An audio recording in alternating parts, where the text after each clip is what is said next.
Telugu legal focus ప్రేక్షకులకి మీ నాగరగు నమస్కారాలు. 3 వ్యవస్థలు రాజ్యాంగ ధర్మంగా ఆపాదించబడ్డాయి. న్యాయ వ్యవస్థ అంటే ఫస్ట్ కార్యనిర్వాహక వ్యవస్థ, శాసన వ్యవస్థ అండ్ న్యాయ వ్యవస్థ. సరే, బాగానే ఉన్నాయి. ఈ న్యాయ వ్యవస్థకే ఎవరి మీదైనా నేరం మోపబడినప్పుడు దాన్ని పరిగణలో తీసుకొని విచారణ జరిపి శిక్షించే అధికారం ఇచ్చారు. సో ఈ న్యాయ వ్యవస్థ is nothing but watch dog of the constitution. ఇది అందరికీ తెలిసిందే. కానీ చాలామంది ప్రేక్షకులకి ఎంత అనుభవాలు అంటే ఎవ్వరూ కావలసుకొని ఎవరి మీద కంప్లైంట్లు వేయరు. అంటే కంప్లైంట్లు మనం ఎందుకు వేస్తామంటే ప్రజలు సత్సంబంధాలు నిలుపుకుంటూ సొసైటీలో బతకాలని, ఎవరి ప్రైవసీకి ఏ రకమైన భంగం కలిగించకూడదని, ఒకవేళ ఎటువంటి భంగాలు అంటే అతని హక్కులకు కానీ విధులకు కానీ భంగం కలిగిస్తే చట్టపరంగా ఎటువంటి చర్యలు తీసుకోవాలని రాజ్యాంగం నిర్దేశించడం జరిగింది. అంటే ఎవరి హక్కులకి ఎవరు భంగం కలిగించకూడదు. ఎవరి జీవన శైలి, ఎవరి జీవన విధానం, ఎవరి ఆర్థిక స్థితిగతులు వాళ్ళవే. ఎప్పుడైతే వేరే వ్యక్తులు దీన్ని భంగం కలిగించారో చట్టపరంగా వాళ్ళు శిక్షార్హులు. ఎందుకు భంగం కలిగిస్తారు? బేసిక్ క్వశ్చన్ చాలామందికి వస్తుంది.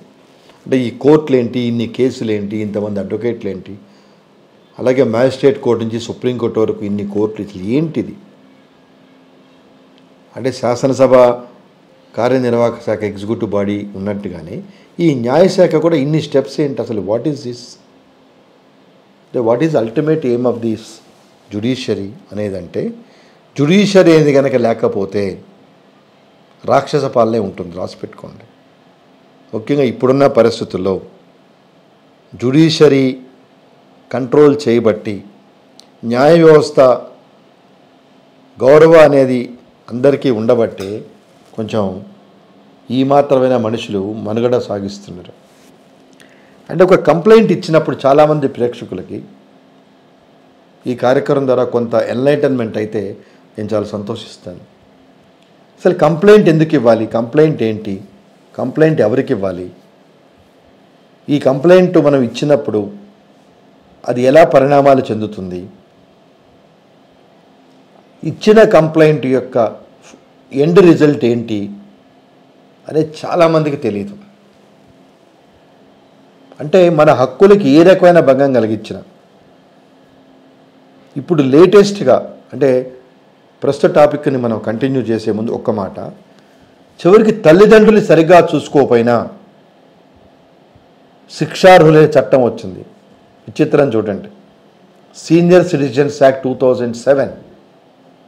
అంటే మనం పరాయి వాళ్లతో ప్రాపర్గా లేకపోతే జరిగే కేసులే కాకుండా మన కన్న తల్లిదండ్రుల్ని పిల్లలు సక్రమంగా చూసుకోకపోతే కూడా వాళ్ళు శిక్షార్హులు అనే ఒక చట్టం వచ్చింది. అంటే వ్యక్తి స్వేచ్ఛకి, స్వాతంత్రానికి ఎంత ప్రామాణికాలు ఉన్నాయనేది ఆలోచించుకోండి. అంటే ఈ చట్టం వచ్చే ముందు అనుకునేవాళ్ళు తల్లిదండ్రులు సరిగ్గా చూడలేదు, వాడికి బుద్ధి లేదు, ఏదైనా చట్టం ఉంటే బాగుండు, వాడిని అది చేయొచ్చు ఇది చేయొచ్చు అని 2007 ముందు అనుకున్న సందర్భాలు ఉన్నాయి. ఒక్కటి గుర్తుపెట్టుకోండి, ఏ కొత్త చట్టం అయినా సామాజిక కాలమాన పరిస్థితులను బట్టే అది అమల్లోకి రావటం జరుగుతుంది. 498 ఉంది, దానిలో డౌరీ హెరాస్మెంట్, క్రూయాలిటీ అన్నీ ఉన్నాయి. తర్వాత 2005లో డొమెస్టిక్ వైలెన్స్ వచ్చింది. డొమెస్టిక్ వైలెన్స్ చట్టం మోర్ ఆర్ లెస్ 498 ప్రావిజన్స్ ఉన్న ఇంకొంచెం అంటే నాగరికత పెరుగుతున్న కొద్దీ మనుషుల బుద్ధులు ప్రవర్తన మారుతుంది కాబట్టి దాన్ని కంట్రోల్ చేయడానికి డొమెస్టిక్ వైలెన్స్ వచ్చింది. అలాగే 2012 ముందు అత్యాచారాలు జరిగితే 376 ఆ సంబంధిత సెక్షన్ మీద పెట్టేవాళ్ళు. తర్వాత 2012లో 18 ఏళ్ల పిల్లల లోపు అంటే ఆడపిల్లైనా మగపిల్లైనా వాళ్ళ మీద సెక్సువల్ అబ్యూస్ చేస్తే సపరేట్గా శిక్షించాలని చట్టం వచ్చింది. అంటే ఇట్లా కాలమాన పరిస్థితులను బట్టి స్పీడీ జస్టిస్కి ఈ చట్టాలు అమల్లోకి వస్తాయి. సో ఒక కంప్లైంట్ మనం ఎవరికి ఇవ్వాలి అంటే పోలీస్ స్టేషన్లో ఇచ్చే కంప్లైంట్లు వేరు, గవర్నమెంట్ ఆఫీసులో ఇచ్చే కంప్లైంట్లు వేరు. సో పోలీస్ స్టేషన్కి యూజువల్గా ఎవరు కంప్లైంట్ ఇస్తారంటే వాళ్ళ హక్కులకి భంగం కలిగినప్పుడు పోలీస్ స్టేషన్లో కంప్లైంట్ ఇస్తారు. అంటే ట్రెస్పాస్ చేసినప్పుడు కానీ, తను ఎవరైనా మోసం చేసినప్పుడు కానీ, అలాగే తను ఎవరైనా కొట్టినప్పుడు కానీ, ఇంట్లో ఏదైనా దొంగతనాలు జరిగినప్పుడు కానీ, ఏదైనా రోడ్ యాక్సిడెంట్లు అయినప్పుడు కానీ, ఇంట్లో అనుమానాస్పదపు మరణాలు జరిగినప్పుడు కానీ, ఎవరైనా అత్యాచారం చేసినప్పుడు కానీ, అంటే పిల్లలు తప్పిపోయినప్పుడు కానీ, పిల్లలు కానీ పెద్దవాళ్ళు కానీ, సో ఇట్లాంటి సందర్భాల్లో మనం పోలీస్ స్టేషన్కి వెళ్ళి కంప్లైంట్ ఇస్తాం. అదే డిపార్ట్మెంట్కి వచ్చేటప్పుడు డిపార్ట్మెంట్ కంప్లైంట్స్ ఎలా ఉంటాయంటే ప్రమోషన్ గురించో, లీవ్ గురించో, లేకపోతే వర్కింగ్ నేచర్ గురించో, అతని బెనిఫిట్ గురించో, ట్రాన్స్ఫర్స్ గురించో అవి డిఫరెంట్గా ఉంటాయి. అవన్నీ service matters, civil in nature. అది పరిగణలోకి తర్వాత మనం తీసుకుందాం. సో ఈ పోలీస్కి ఇచ్చే కంప్లైంట్, ఫస్ట్ మనం పోలీస్కి ఒక కంప్లైంట్ ఇవ్వగానే దానిలో ఉన్న విషయాల్ని బట్టి ఏ రకమైన సెక్షన్స్ అప్లై అవుతాయో ఆ సెక్షన్స్ కింద దాన్ని రిజిస్టర్ చేయడం జరుగుతుంది ఆ కంప్లైంట్ని. అంటే దీనిలో రెండు ఉన్నాయి, cognizable offence, non cognizable offence. అంటే మనం రాసే కంప్లైంట్లో ఆ కంప్లైంట్ చదవగానే వారెంట్ లేకుండా అరెస్టు చేయొచ్చు అనిపిస్తే దాన్ని కాగ్నిజబుల్ అఫెన్సెస్ కింద పరిగణించి ఆ సంబంధిత సెక్షన్లకి రిజిస్టర్ చేయడం జరుగుతుంది. నాన్ కాగ్నిజబుల్ అఫెన్సెస్ అంటే వారెంట్ తీసుకొని వాడిని అరెస్ట్ చేయాలి. సో ఆ సందర్భాల్లో మనం ఎప్పుడైతే పోలీస్ స్టేషన్లో కంప్లైంట్ ఇస్తామో అరెస్ట్ వైల్ సిఆర్పిసి సెక్షన్ 154 కింద ఆ సంబంధిత పోలీస్ అధికారి, ఆ పోలీస్ స్టేషన్లో ఉన్న అధికారి దాన్ని జనరల్ డైరీలో ఎంటర్ చేసి నాన్ కాగ్నిజబుల్ అఫెన్స్ కాబట్టి ఉన్నతాధికారులు న్యాయస్థానం పర్మిషన్ కోసం దాన్ని అప్లై చేసుకోవడం జరుగుతుంది. సరే, కాగ్నిజబుల్ అఫెన్స్ కింద డైరెక్ట్గా అప్లై చేశారు. ఇదివరకు కాగ్నిజబుల్ అఫెన్స్ అని నేను ఎప్పుడు చెప్పాను, ఐపీసీలోనే ఏది కాగ్నిజబుల్ ఏది నాన్ కాగ్నిజబుల్ అనేది ప్రతి సెక్షన్కి విశదీకరించబడింది. Like a ready reckoner. ఇదివరకైతే అరెస్ట్ ఎఫెక్ట్ చేసేవాళ్ళు 2014 ముందు వరకు. ఎప్పుడైతే కాగ్నిజబుల్ అఫెన్సెస్ అనేది కంప్లైంట్ ఇవ్వటం జరుగుతుందో దాన్ని వెంటనే రిజిస్టర్ చేసి వాళ్ళని అరెస్ట్ చేసి తగిన చర్యలు, ఇన్వెస్టిగేషన్ ద్వారా ఛార్జ్ షీటు ఇవన్నీ చేసేవాళ్ళు.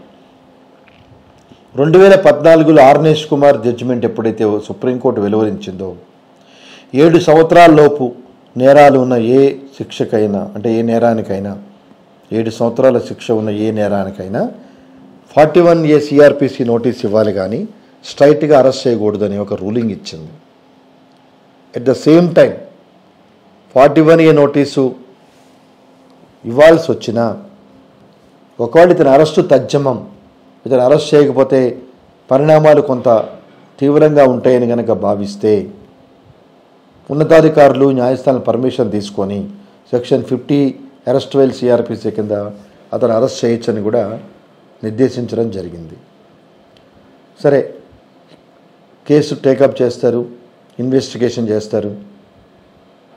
ఇన్వెస్టిగేషన్ చేసిన తర్వాత వీళ్ళు ఫైనల్ రిపోర్ట్ కానీ ఛార్జ్ షీట్ కానీ ఇస్తారు. అంటే ఎయిదర్ వే కేసు నిరూపణ వాళ్ళ వరకు పోలీస్ ఇన్వెస్టిగేషన్ నిరూపణ అయిందని కానీ, లేకపోతే ఇది ఫాల్స్ కంప్లైంట్ అని కానీ, ఎవిడెన్స్ సరిపోలేదని కానీ, ఈ కారణాలతో ఫైనల్ రిపోర్ట్ వేస్తారు. ఆ ఫైనల్ రిపోర్ట్ కనుక కంప్లైనెంట్కి వ్యతిరేకంగా ఉంటే అతను దాన్ని ప్రొటెస్ట్ పిటిషన్ వేసుకొని పోలీసు వారు సరిగ్గా నేను ఇచ్చిన కంప్లైంట్ని, సాక్ష్యాన్ని పరిగణలో తీసుకోలేదు, సో నా దగ్గర ఈ రకమైన సాక్ష్యాలు ఉన్నాయి, వీటిని పరిగణలో తీసుకోవాలి అని చెప్పనే వెసులుబాటు కల్పించేది ప్రొటెస్ట్ పిటిషన్. ఆ రకంగా వాళ్ళు చేసుకోవచ్చు. అలా కాకుండా డైరెక్ట్గా వాళ్ళు ఇన్వెస్టిగేషన్ చేసిన ఇన్ఫర్మేషన్లో ఏ సెక్షన్ కింద అయితే వాళ్ళని పనిష్మెంట్ చేయడానికి అవకాశం ఉంటుందో ఆ సెక్షన్ కింద ఛార్జ్షీట్ వేస్తే దాన్ని మ్యాజిస్ట్రేటు పరిగణలో తీసుకుందని కాగ్నిజెన్స్ అంటారు. పరిగణలో తీసుకొని ఆ సంబంధిత ముద్దాయిల మీద ఆ కేసు నడిపించడం జరుగుతుంది. ఎప్పుడైతే కాగ్నిజెన్స్లో తీసుకున్నాడో వాళ్ళకి సమన్స్ ఇష్యూ చేసి వాళ్ళని కోర్టుకు పిలిపించి కేసు నడిపించడం జరుగుతుంది. నోటీస్ ఇచ్చి ముద్దాయిలు ఎప్పుడైతే కోర్టుకు పిలిపించారో జడ్జి గారు అడుగుతారు, మీరు తప్పు ఒప్పుకుంటున్నారా, కేసు కొట్లాడతారా అని. 99% కేసుల్లో మేము తప్పు చేయలేదు, కేసు కొట్లాడతామనే ముద్దాయిలు చెప్తారు. సంతోషం. కేసు కాగితాలన్నీ ఇచ్చిన తర్వాత ఈ క్వశ్చన్ వేయటం జరుగుతుంది కాబట్టి వాళ్ళ అడ్వకేట్ని పెట్టుకొని వాళ్ళు కేసు కొట్లాడటానికి ముద్దాయిలు కూడా సన్నద్ధం అవుతారు. సో ఆ తర్వాత పరిణామం, ప్రాసిక్యూషన్ వాళ్ళు సేకరించిన ఎవిడెన్స్ని, అంటే ఏ రకంగా ముద్దాయిల మీద నేరం మోపబడిందనే సాక్ష్యాలని వాళ్ళు జడ్జి గారి ముందు ప్రవేశపెడతారు. ఈ మధ్యలో అంటే ఛార్జ్షీట్ వేసిన తర్వాత ట్రయల్కి వచ్చినప్పుడు, ట్రయల్ నుంచి జడ్జిమెంట్ తర్వాత రాజ్యాంగపరంగా అంటే చట్టపరంగానే చాలా ఉపశమనాలు, మార్పులు, చేర్పులు, వైకుంఠపాళీలు చాలా ఉన్నాయి. చట్టంలోనే ఉన్నాయి వైకుంఠపాళీలు. అవేంటంటే ఛార్జ్షీట్ వేసిన తర్వాత, కానీ కొన్ని సందర్భాల్లో ఎఫ్ఐఆర్ రిజిస్టర్ అయిన తర్వాత కూడా అవి సహేతుకంగా లేనప్పుడు, అంటే supreme court Bhajan Lal versus state of హర్యానాలో కొన్ని మార్గదర్శకాలు ఇచ్చింది. ఆ మార్గదర్శకాలకు అనుకూలంగా కనుక ఆ కంప్లైంట్ లేకపోతే ఆ కంప్లైంట్ని క్వాష్ చేయమని ఆ సంబంధిత ముద్దాయి హైకోర్టుని కానీ సుప్రీంకోర్టుని కానీ ఆశ్రయించవచ్చు. అంటే కంప్లైంటు రిజిస్టర్ అయినంత మాత్రాన అతని మీద ఛార్జ్షీట్ అవుతుందని కానీ, ఛార్జ్షీట్ అయిన తర్వాత విచారణ జరుగుతుందని కానీ, విచారణ జరిగిన తర్వాత శిక్ష పడుతుంది కానీ ఈ ఆలోచించే లోపల చాలా స్టెప్స్ ఉన్నాయి, ఎన్నో స్టెప్స్ ఉన్నాయి.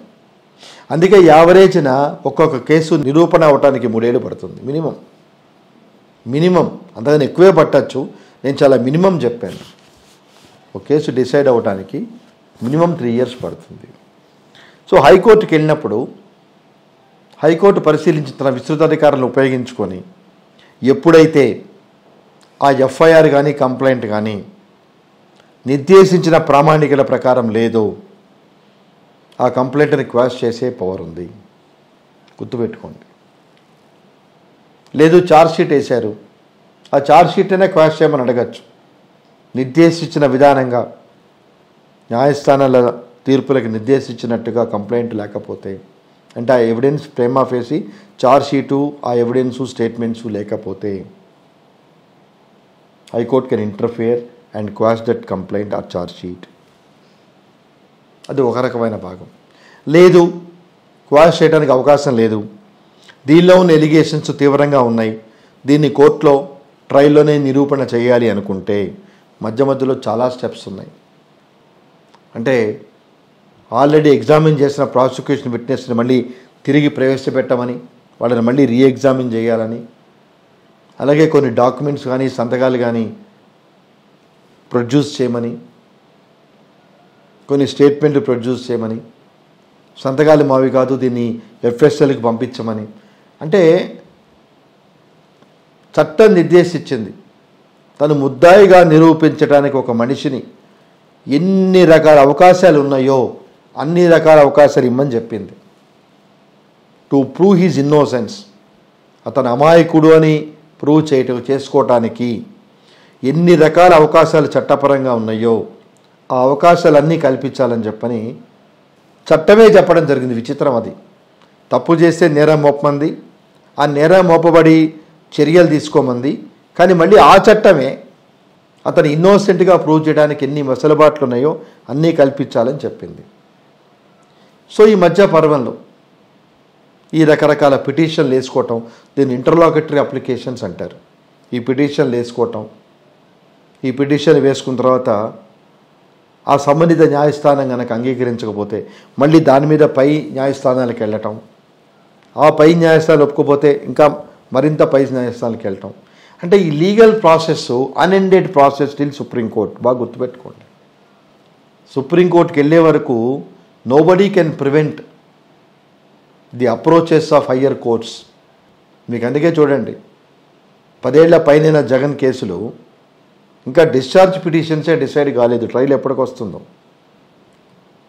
అంటే నేను నేరం చేయలేదు, దీనిలోంచి నేను డిశ్చార్జ్ చేయండి అని చెప్పేసాడు. ఆ పిటిషన్ ఇంకా పెండింగ్ ఉన్నాయి. అంటే ఇంత విస్తృతమైన ప్రక్రియ న్యాయ వ్యవస్థలో ఉంది. అంటే సిబిఐ వాళ్ళు 2 ఏళ్ళు 3 ఏళ్ళు ఫర్ ఎగ్జాంపుల్ ఛార్జ్షీట్ వేసినా అది పోలీసు వారు అనుకుందాం, పోలీసు వారు 1-2 సంవత్సరాల లోపల ఛార్జ్షీట్ వేసిన, ఒక్కోసారి 6 నెలల్లో వేసిన కేసు డిసైడ్ అవడానికి 6 ఏళ్ళు పట్టింది అంటాను కూడా ఆశ్చర్యం లేదు. ఎందుకు ఆశ్చర్యం లేదు అంటే we have lengthy process of legal mechanism, we have lengthy process. అలాగే మ్యాజిస్ట్రేట్ కోర్టు నుంచి ఉన్నత పై కోర్టుకి చాలా టైం పడుతుంది. Lengthy process. ఈ లెంగ్తీ ప్రాసెస్లో న్యాయం జరుగుతుందా లేదా అనేది సమాధానం లేని ప్రశ్న. జరుగుతుంది న్యాయం, నాట్ ఇమీడియట్లీ. అందుకే నేను చాలా సందర్భాల్లో చెప్తుంటాను, న్యాయస్థానాల తీర్పులు అతి త్వరగా సహేతుకంగా లేనంత వరకు జనాల్లో తప్పు చేస్తే ఇబ్బంది పడతామనే భయం ఉంటుంది. మన దగ్గర అది లేదు. Because of various reasons and because of structure of our judicial system, it takes its own course of time to deliver the end judgement. But అది కూడా పాజిటివ్ ఉంటుందో నెగిటివ్ ఉంటుందో మనకు తెలీదు. అందుకే నేరాలు అరికట్టలేని స్థాయిలో ఉన్నాయి. రోజుకి మర్డర్లు, మానభంగాలు, దోపిడీలు, సైబర్ క్రైమ్స్, వాట్ నాట్, కల్తీలు. ఫుడ్ అడల్టరేషన్ జరిగితే మన దగ్గర ఉన్న పనిష్మెంట్ వేరు. కొన్ని రాష్ట్రాలు లైఫ్ ఇంప్రిజన్మెంట్ ఇచ్చినాయి. అంటే కొత్త చట్టాలు చేసుకుంటూ పోయినంత మాత్రమే కాదు. గతంలో IPC, CrPC, Indian evidence act ఉంది. దాని స్థానంలో బిఎన్ఎస్ఎస్ అని, బిఎన్ఎస్ అనేవి రకరకాలుగా వచ్చినాయి. దానివల్ల ఏం ఉపయోగం లేదు unless you have speedy recovery. ఎందుకంటే అదే పోలీస్ వ్యవస్థ ఇన్వెస్టిగేషన్ చేస్తుంది, అదే న్యాయస్థానాలు కేసుని సమీక్షిస్తున్నాయి. సో కొత్త చట్టాలు వచ్చింది మాత్రాన 1 yearలో మేము డిసైడ్ చేస్తాము, 1 yearలో ఛార్జ్షీట్ వేయరు, గుర్తుపెట్టుకోండి. అంటే because of so many parameters. అంటే పోలీసుల యొక్క ఇన్ఫ్రాస్ట్రక్చర్ కావచ్చు, సాక్షుల యొక్క వెసులుబాటు కావచ్చు, రకరకాల కారణాలు కావచ్చు. అంటే ఈ ఆపరేషన్స్లో మనం ఎవరిని బ్లేమ్ చేయలేం. ఇది సమిష్టి వ్యవస్థ. ఈ సమిష్టి వ్యవస్థలో మనం ఎప్పుడూ బ్లేమ్ చేయలేం. నేను అందుకే ఈ డిలే ఇన్ జస్టిస్ సిస్టమ్ మాట్లాడేటప్పుడు నేను ఫ్యామిలీ మ్యాటర్స్ గురించి మాట్లాడుతుంటాను. మీరు వేసే 498 డైవర్సో డొమెస్టిక్ వైలెన్సో తేలటానికి 3-4 ఏళ్ళు పడుతుంది. What is the point? మీరు కోర్టుకు తిరుగుతూ ఉండాలి. చాలా సందర్భాల్లో జస్ట్ మనం కోర్టుకి మన ఫేస్ చూపించడానికి వస్తాం. ఒకసారి జడ్జి మన మొహం కూడా చూడ్డు, వచ్చారు డేట్ ఇచ్చి వెళ్ళిపోమంటాడు. ఎందుకో తెలియదు ఏ కేసులైనా. అంటే ట్రయల్కి రావాలంటే ఏ కేసు అయినా మినిమం 2 ఏళ్ళు పడుతుంది. అప్పటి వరకు డేట్లే, వాటికి టైం వేస్ట్, మనకి time waste.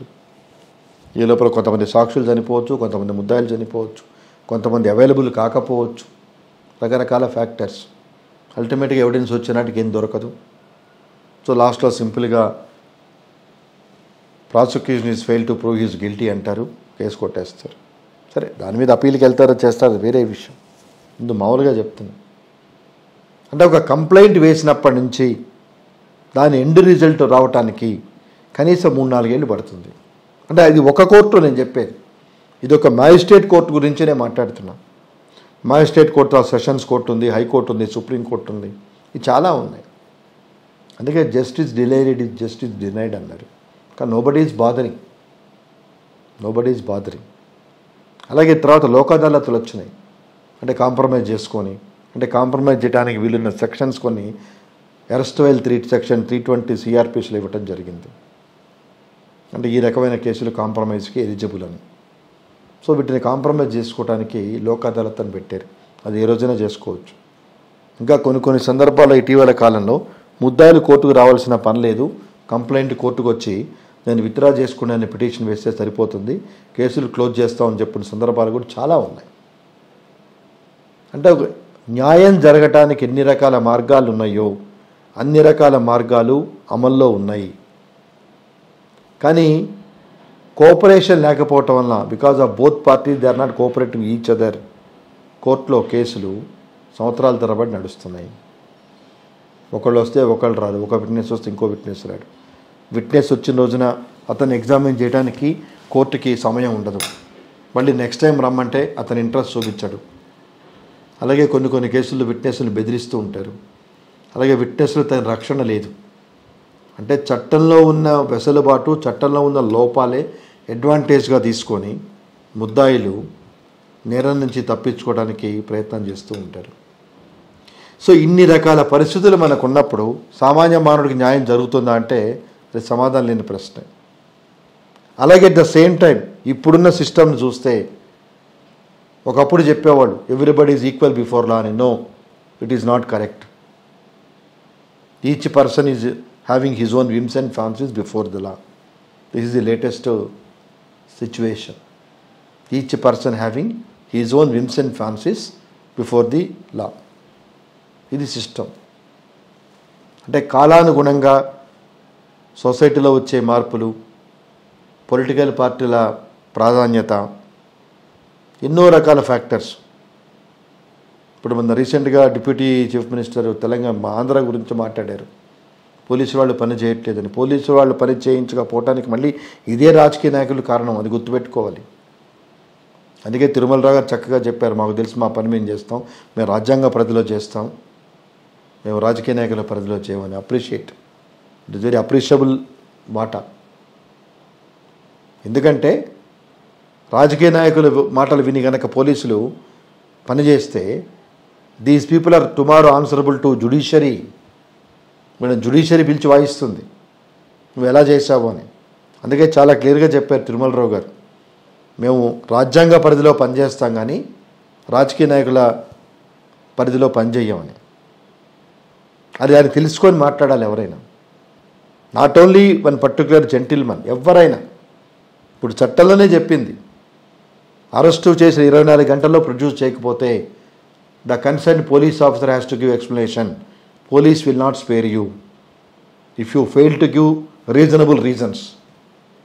If you fail to satisfied reasons for non-production of a person within 24 hours, you are answerable to the court.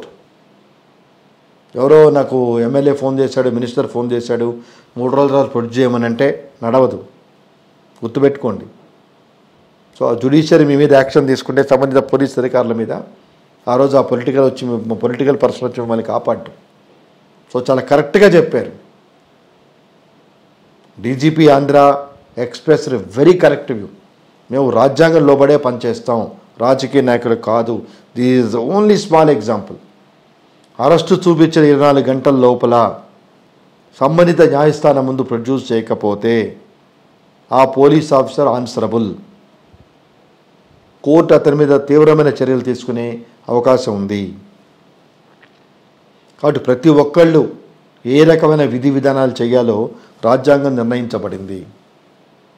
So nobody can supersede on each other. కాబట్టి ఈ టాపిక్లో the gist of my summary of particular topic to the viewers, ఒక complaint ఇచ్చేటప్పుడు దాని pros and cons, తర్వాత దాని జరిగే పరిణామాలు, కంప్లైంట్ ఇచ్చినప్పటి నుంచి జడ్జిమెంట్ వరకు వచ్చేంత వరకు పట్టే వ్యయ ప్రయాసలు, వీటన్నింటిని దృష్టిలో పెట్టుకొని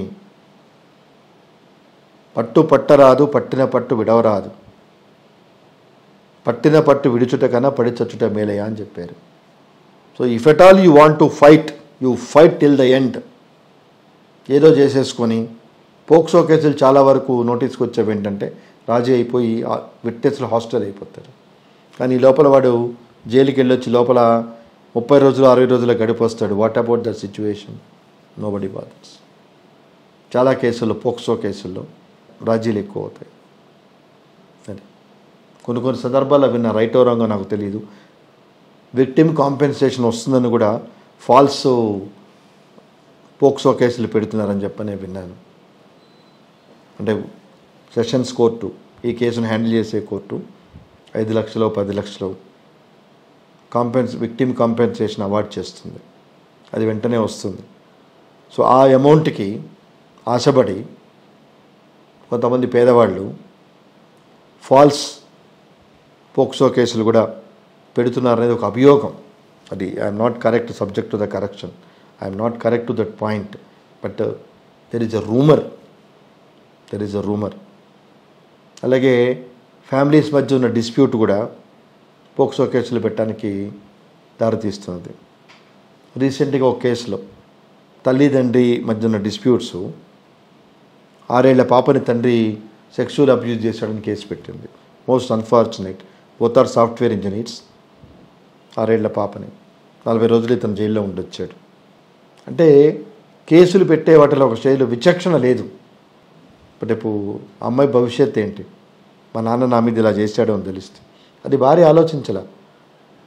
ఏం చేస్తే వీడిని కరెక్ట్ అవుతాడు, ఓకే ఫాల్స్ కేసు పెడితే కరెక్ట్ అవుతాడు, పెట్టేయి. ఎవడో ఇస్తారు న్యాయ సలహాలు, పెట్టేయండి. నిజమా అబద్ధమా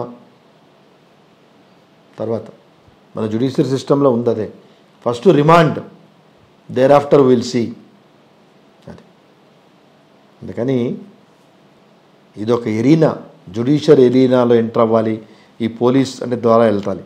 పోలీసు కంప్లైంట్ ఇచ్చి వాళ్ళు ఇచ్చిన అవుట్కమ్ను బట్టి ఆ కేసు కోర్టు దగ్గరికి వెళ్ళి విచారణ జరుగుతుంది. కాబట్టి people who are capable enough to approach the police with truth, please, or otherwise don't file any false cases to settle your personal scores. ఎవరి మీద ఏదో కోపతాపాలు ఉన్నాయి, మీరు పంతాలు పట్టింపులకి పోయి అతన్ని ఇబ్బంది పెట్టాలి అనుకుంటే, my advice to all the viewers, అలా ఎవరైనా మీ మీద ఫాల్స్ కేసులు పెట్టి తర్వాత ఆ ఫాల్స్ కేసులని కొట్టేస్తే వాళ్ళని వదిలిపెట్టకండి. Please file defamation and damages. Time and again I'm telling you, ఎవరి మీదైనా ఫాల్స్ కేసులు పెట్టి అంటే కేసులు పెట్టి